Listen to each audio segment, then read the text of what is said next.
Marcos, lahat ng pangako, napapako, lahat ng hindi kanya, inaako. Panoorin natin to mga kabirada. Pambira. Last year ang sinabi niya, lahat ng paaralan may access sa internet. Lahat ng mga bata magkakaroon ng SIM card na may free internet. May nangyari bang ganon? Wala. Nung last year, binanggit niya rin na magkakaroon ng investigasyon. Mahiya kayo. Simula nung last year hanggang ngayon, ilan na ang nakulong? Anong nakulong? Lahat nung nag-imbestiga kung sino yung mga involved sa scam, sila nakulong. Tingnan nyo. So yun yung investigation ginawa nila. Sino yung mga maghuhukay ng katotohanan, yun ang papakulong natin. Pero lahat ng pinangako niya, wala. Pati ay sabi, meron pa palang dinagdag. Yung love bus, libre na daw dapat yun. So, attorney, bakit specific na Davao City? Yung sinabi niya na, meron tayong love bus sa Davao City. Di ba? Wala na sinabi kanina? Oo, kanina. Ano Sinabi ba? niya yun. Pati nga yung i-bus ni Mayor Basti. Yun nga, Kinuhan. Sa tingin ko nangasar lang. Actually, ayun na yung problema kanina. Lahat inako niya. Pati sa sports program pinagmamalaki niya.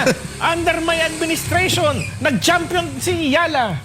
Wow! Champion tayo sa tennis. Champion tayo sa mga games. Akala mo siya yung raketa, no? Buti nga, baka nga kaya natalo yung sa Mobile Legends team natin, yung Team Liquid, kaya na-eliminate Ayaw nilang masama sa zona Baka mamaya, pati yung laro nila, sabihin ni Marcos, dahil sa akin, kaya kayo nag-champion. Baka mamaya, dahil doon, kaya Kapati yung nagpatalo pagpirma ni Lebron sa 76ers.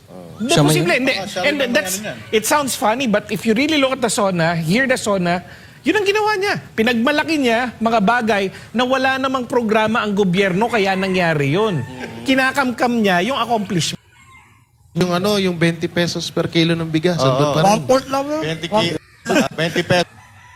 Yung mga highlights Pati yung babala na hindi pipirmahan ang 2026 budget kung hindi ito naaayon sa prioridad ng pamahalaan. 2027 na. 2027 budget. Oo. Walang yan. Doc Lorraine. Nakausap daw niya ang Iran. Ewan ko kung sino sa Iran ang nakausap niya. Hindi ba parang dinideny ng Iran yan?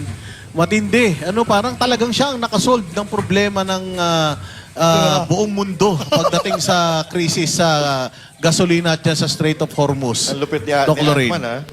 Kaya nga, nakakahiya talaga yung speech na yun, Kunyari kay taong gobyerno, nakakahiya. Kasi talagang napakapangit talaga ng SONA na ito. Parang Diyos me. SONA pa ba yan? Isa sa mga prinamis niya last year, magkaka-growth rate tayo ng 5 to 7%. Tapos 2 point something lang ngayon. 'Di ba? Tapos yung ang dami niyang kinakamkam, nagnanakaw ng credit, 'di ba? Pero pag pinakinggan ninyo, marami doon, mga ginawa lang nila 90 days ago, parang ganyan, yung bigas, yung tupad, yung ganyan. Para lang may masabi sa SONA, nakakahiya sa Pilipino kasi